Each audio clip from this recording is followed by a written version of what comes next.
Hello అండి, అందరికీ నమస్తే. నేనైతే మీకు ఈరోజు ఒక ప్రశ్న అయితే అడగాలనుకుంటున్నాను. అదేమిటంటే, మీరైతే ఫర్ సపోజ్ ఒక కార్ డ్రైవ్ చేసుకుంటూ వెళ్తున్నారు రోడ్లో.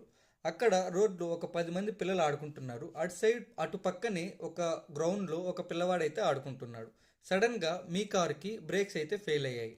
ఇప్పుడు మీరు వెళ్ళి ఈ 10 మంది పిల్లలకి యాక్సిడెంట్ చేయాలి. లేదంటే అది మిస్ చేయగలిగితే ఈ పిల్లవాడికి యాక్సిడెంట్ అవుతుంది. ఇక్కడ మీరైతే డ్రైవర్ అయితే మీరు ఏ డిసిషన్ తీసుకుంటారో ఈ వీడియో పాస్ చేసి కామెంట్ చేయండి. దీనికి నేనైతే ఒక ఆన్సర్ ఇవ్వబోతున్నాను.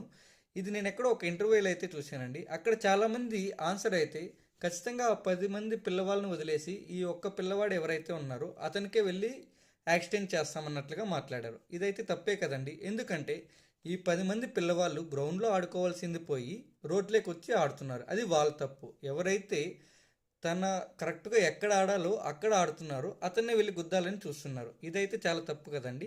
ఇలాగే సమాజంలో చాలా వరకు అయితే జరుగుతుంది. ఎవరైతే మంచి వాళ్ళు వాళ్ళ పని వాళ్ళు చేసుకుంటున్నారో ఎప్పుడు వాళ్ళని అందరూ టార్గెట్ చేస్తారు. ఇది ఎలాగంటే పళ్ళున్న చెట్టుకే రాళ్ళు అంటారు కదా, అలాగే జరుగుతుంది అనమాట. దీనిపైన మీ అభిప్రాయం ఏంటో కామెంట్ చేయండి. Thank you.